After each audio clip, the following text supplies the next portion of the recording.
Hello दोस्तों, मैं आकाश गर्ग स्वागत करता हूं आप सभी का इस वीडियो में। और आज हम एलआईसी के एक नए इंश्योरेंस प्लान धन वृद्धि के बारे में जानने वाले हैं, जिसका प्लान नंबर है 869। तो एलआईसी का ये जो इंश्योरेंस प्लान है वो एक वन टाइम इन्वेस्टमेंट प्लान है, यानी कि इसमें आपको फिक्स डिपॉजिट की तरह अपना एक साथ बड़ा अमाउंट जमा करना होता है कुछ टाइम पीरियड के लिए।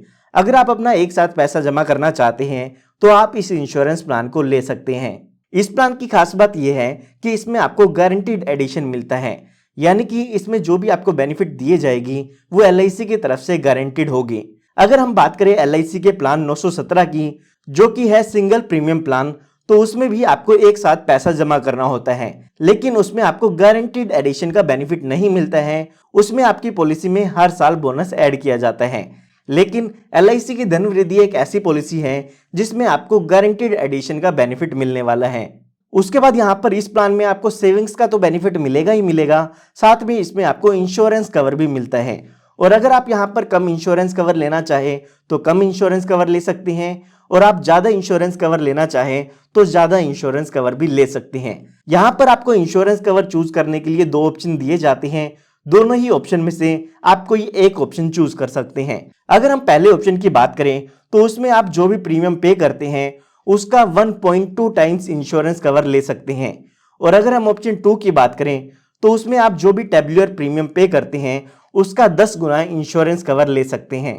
अगर आप यहाँ पर कम इंश्योरेंस कवर लेते हैं तो उसमें आपको सेविंग्स का बेनिफिट ज़्यादा मिलेगा, और अगर आप ज़्यादा इंश्योरेंस कवर इसमें लेते हैं तो उसमें आपको मैच्योरिटी के टाइम पर सेविंग्स का अमाउंट कम मिलेगा। तो यहाँ पर आप जितना भी इंश्योरेंस कवर लेना चाहें वो अपने अकॉर्डिंग इन ऑप्शंस में से चूज कर सकते हैं। आइए अब जानते हैं इस प्लान की क्या क्या रिक्वायरमेंट्स हैं। तो यहाँ पर इस प्लान में सबसे पहले बात आती है टर्म की, यानी कि कितने साल के लिए आपको इस पॉलिसी को लेना होगा। तो यहाँ पर एलआईसी की तरफ से 3 ऑप्शन दिए गए हैं। इन तीनों ही ऑप्शन में से कोई एक ऑप्शन आप चूज कर सकते हैं। तो यहाँ पर जो भी आप वन टाइम इन्वेस्टमेंट आप करना चाहते हैं वो 10 साल के लिए कर सकते हैं, 15 साल के लिए कर सकते हैं, या फिर 18 साल के लिए कर सकते हैं। इन तीनों ही ऑप्शन में से आप कोई भी एक ऑप्शन चूज कर सकते हैं। उसके बाद यहाँ पर बात आती है कि अगर आप 18 साल की पॉलिसी टर्म लेना चाहते हैं तो उसके लिए मिनिमम और मैक्सिमम एज कितनी होनी चाहिए। तो यहाँ पर अगर आप ऑप्शन 1 लेना चाहते हैं तो उसके लिए यहाँ पर एंट्री एज 90 दिन की दी गई है, और जो मैक्सिमम एज है वो यहाँ पर 60 साल की दी गई है, यानी कि 90 दिन के बच्चे से लेके 60 साल तक की एज के व्यक्ति 18 साल की पॉलिसी टर्म वाला प्लान ले सकते हैं। उसके अलावा अगर आप ऑप्शन 2 लेना चाहते हैं जिसमें आपको ज़्यादा इंश्योरेंस कवर मिलता है तो उसमें आपको एंट्री एज 90 दिन की मिलती है, और जो मैक्सिमम एज है वो यहाँ पर एंट्री की 32 साल दी गई है। उसके बाद यहाँ पर बात आती है मैक्सिमम मैच्योरिटी एज की, यानी कि जब ये आपकी पॉलिसी खत्म होगी उस टाइम पर आपकी एज कितनी होनी चाहिए। तो यहाँ पर अगर आप अपनी एज और आपकी जो पॉलिसी टर्म है उसको ऐड करते हैं तो आपको यहाँ पर मैक्सिमम मैच्योरिटी एज मिल जाती है। तो अगर आप ऑप्शन 1 चूज करते हैं तो उसमें एज 78 ईयर्स की दी गई है, और अगर आप ऑप्शन 2 चूज करते हैं तो उसमें मैक्सिमम मैच्योरिटी एज 50 साल की दी गई है।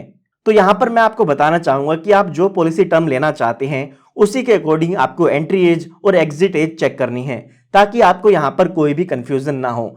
तो यहाँ पर मैंने आपको 18 साल की पॉलिसी टर्म के अकॉर्डिंग जो रिक्वायरमेंट थी वो आपको बता दी है। ठीक इसी तरह से अगर आप 15 साल की पॉलिसी टर्म लेना चाहते हैं तो वो भी आप ले सकते हैं। उसके लिए जो एंट्री एज है और एग्जिट एज है वो आप स्क्रीन पर देख सकते हैं। और उसके बाद यहाँ पर अगर हम बात करें 10 साल की पॉलिसी टर्म की तो उसमें भी आपको एंट्री एज और एग्जिट एज अलग अलग देखने को मिल जाती है, ये आप स्क्रीन पर देख सकते हैं। उसके बाद यहाँ पर बात आती है मिनिमम सम एश्योर्ड की, यानी कि इसमें आप कम से कम बीमा कितने रुपए का ले सकते हैं। तो वो अमाउंट यहाँ पर दिया गया है 1,25,000 रुपए का। इसका मतलब ये नहीं है कि इतना अमाउंट पे करना होगा, इसके बेसिस पर ही आपका जो प्रीमियम है वो यहाँ पर कैलकुलेट किया जाता है। उसके बाद अगर हम मैक्सिमम सम एश्योर्ड की बात करें तो उसकी यहाँ पर आपको कोई भी लिमिट नहीं मिलती है। जो भी आपकी इनकम है उसके अकॉर्डिंग आप इस इंश्योरेंस प्लान को ले सकते हैं। आइए अब एक एग्जांपल लेके इस पूरे इंश्योरेंस प्लान को समझते हैं। तो एग्जांपल समझने के लिए मान लेते हैं जो आपकी एज है वो 30 साल की है, और आप यहाँ पर 10 लाख रुपए का इंश्योरेंस कवर लेना चाहते हैं। उसके बाद जो भी हमारे पास दो ऑप्शंस थे उनमें से कोई एक ऑप्शन सिलेक्ट करना होगा। अभी के लिए हम मान लेते हैं कि आप ऑप्शन 1 चूज करना चाहते हैं, जिसमें आपको आपके टेबुलर प्रीमियम का 1.2 टाइम्स रिस्क कवर मिलता है। साथ ही साथ यहाँ पर हमें 3 पॉलिसी की टर्म मिलती है, तो उन तीनों ही पॉलिसी टर्म में से हमें एक पॉलिसी टर्म सेलेक्ट करनी होगी। तो अभी के लिए हम मान लेते हैं कि आप 18 साल के लिए इस पॉलिसी को लेना चाहते हैं। तो यहाँ पर हमारे एग्जाम्पल के अकॉर्डिंग जो हमारी एज है वो 30 साल की हो चुकी है। पॉलिसी लेते समय हमें इस पॉलिसी के प्रीमियम की पेमेंट करनी होगी। तो यहाँ पर अगर आप 10 लाख रुपए का कवर लेते हैं तो उसके लिए आपको 7,94,450 रुपए का प्रीमियम पे करना होगा। ये प्रीमियम आपको पॉलिसी लेते समय एक साथ पे करना है। उसके बाद जो भी आपकी पॉलिसी टर्म है उतने सालों तक आपको वेट करना होगा। तो हमारी पॉलिसी टर्म 18 साल की है, तो 18 सालों के लिए हमें वेट करना है। उसके बाद जैसे ही हमारी पॉलिसी टर्म खत्म हो जाएगी तो उस टाइम पर आपकी जो पॉलिसी है उसकी मैच्योरिटी हो जाती है। और जब आपकी पॉलिसी की मैच्योरिटी हो जाती है तो उस टाइम पर आपको सम एश्योर्ड का अमाउंट मिलता है और साथ ही साथ जो भी आपकी पॉलिसी का गारंटीड एडिशन है वो अमाउंट भी आपको मिलता है। तो यहाँ पर जो हमारा पॉलिसी का सम एश्योर्ड था वो 10 लाख रुपए था। इसी के साथ साथ हमें अपना गारंटीड एडिशन भी मिलना होगा। तो यहाँ पर आपको कितना गारंटीड एडिशन मिलेगा उसकी पूरी लिस्ट LIC की तरफ से प्रोवाइड की गई है, जो कि आप स्क्रीन पर देख सकते हैं। तो यहाँ पर आप देख सकते हैं कि अगर आपका जो प्रीमियम है वो 7 लाख या 7 लाख से ज्यादा का है और अगर यहाँ पर आप पॉलिसी टर्म 18 साल की चूज करते हैं तो उसमें आपको 75 रुपए का गारंटीड एडिशन मिलता है। ये जो 75 रुपए का अमाउंट है वो 1,000 रुपए के सम एश्योर्ड पर दिया हुआ है। अब यहाँ पर हमने जो अपनी पॉलिसी का सम एश्योर्ड लिया है वो 10 लाख रुपए का लिया है। तो यहाँ पर हमें 10 लाख रुपए के सम एश्योर्ड के अकॉर्डिंग गारंटीड एडिशन कैलकुलेट करना होगा। तो हमें सबसे पहले 10 लाख रुपए का जो अमाउंट है उसको 1,000 से डिवाइड करना है और 75 रुपीज से मल्टीप्लाई करना है। इससे जो हमारा 1 साल का गारंटीड एडिशन है वो कैलकुलेट हो जाएगा। उसके बाद जो अमाउंट आता है उसको हमें 18 साल से मल्टीप्लाई करना होगा, क्योंकि ये जो गारंटीड एडिशन है वो हमें 18 साल तक मिलने वाला है। तो अगर हम 10 लाख को 1,000 से डिवाइड करते हैं तो वो अमाउंट आता है 1,000 रुपए का और 1,000 को मल्टीप्लाई करते हैं हम 75 से, तो 1 साल का जो गारंटीड एडिशन है वो 75,000 रुपए का आ जाता है। और अगर हम यहाँ पर 18 साल का गारंटीड एडिशन कैलकुलेट करते हैं तो वो टोटल अमाउंट 13,50,000 रुपए का आ जाता है। और जो हमारा पॉलिसी में सम एश्योर्ड था वो 10 लाख रुपए था, यानी कि इस पॉलिसी की मैच्योरिटी होने पर आपको 23,50,000 रुपए का अमाउंट मिलने वाला है। तो इस तरीके से आप भी ये जो मैच्योरिटी का अमाउंट है वो कैलकुलेट कर सकते हैं। अब आप स्क्रीन पर एक टेबल देख सकते हैं जिसमें अलग अलग एज दी हुई है, अलग अलग पॉलिसी टर्म दी हुई है। इसके अकॉर्डिंग यहाँ पर आप जान सकते हैं कि आपको कितना प्रीमियम पे करना है और कितना मैच्योरिटी का अमाउंट मिलना है। जो मैंने अभी आपको कैलकुलेशन बताई है वो आप यहाँ पर चेक कर सकते हैं कि हमारी जो एज थी वो 30 साल की थी, जो हमारा सम एश्योर्ड था वो 10 लाख रुपए था और हमने ऑप्शन 1 सेलेक्ट किया था। उसके बाद जो हमारा प्रीमियम था वो 7,94,450 रुपए का था और जो हमारी पॉलिसी टर्म थी वो यहाँ पर 18 साल की थी। उसके अकॉर्डिंग जो हमारी मैच्योरिटी वैल्यू आएगी वो आएगी 23,50,000 रुपए की। तो यहाँ पर जो भी आप एज या पॉलिसी टर्म की कैलकुलेशन देखना चाहते हैं वो स्क्रीन पर देख सकते हैं। इसके अलावा अगर आप ऑप्शन 2 चूज करना चाहते हैं तो उसकी टेबल भी आप स्क्रीन पर देख सकते हैं।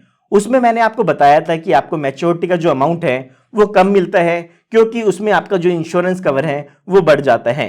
तो उसकी कैलकुलेशन भी आप स्क्रीन पर देख सकते हैं। जिस भी एज में आप कैलकुलेशन देखना चाहते हैं और जिस भी पॉलिसी टर्म की कैलकुलेशन देखना चाहते हैं वो यहाँ पर आप आसानी से देख पाएंगे।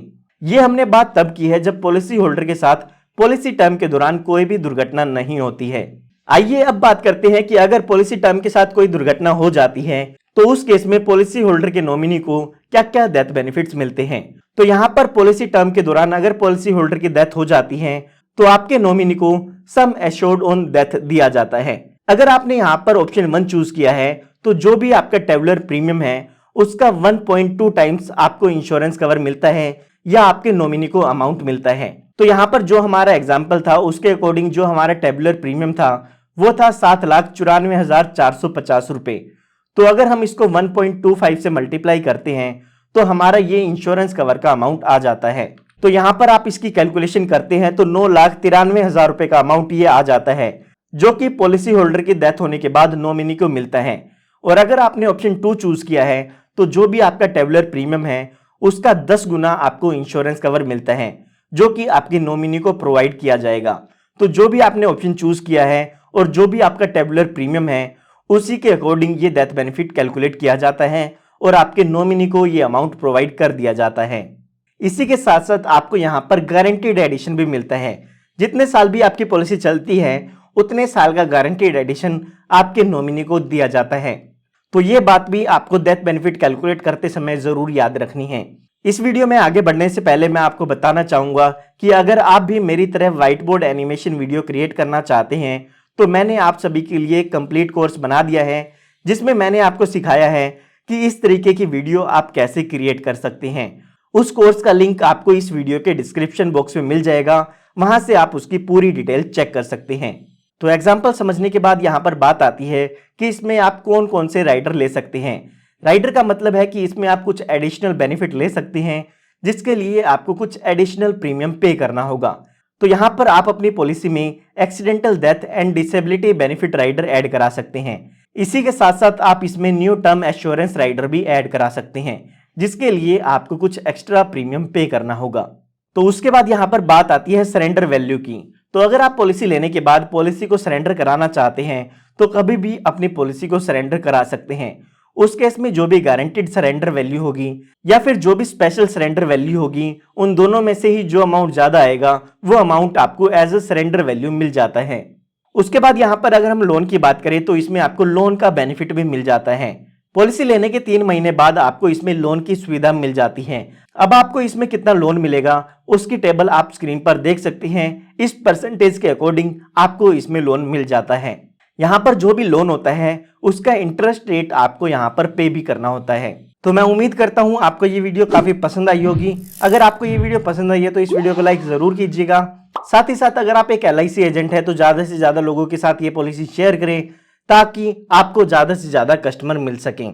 अगर आप इस तरह की और भी लेटेस्ट वीडियोस चाहते हैं तो आप हमारे चैनल को सब्सक्राइब कर सकते हैं। धन्यवाद।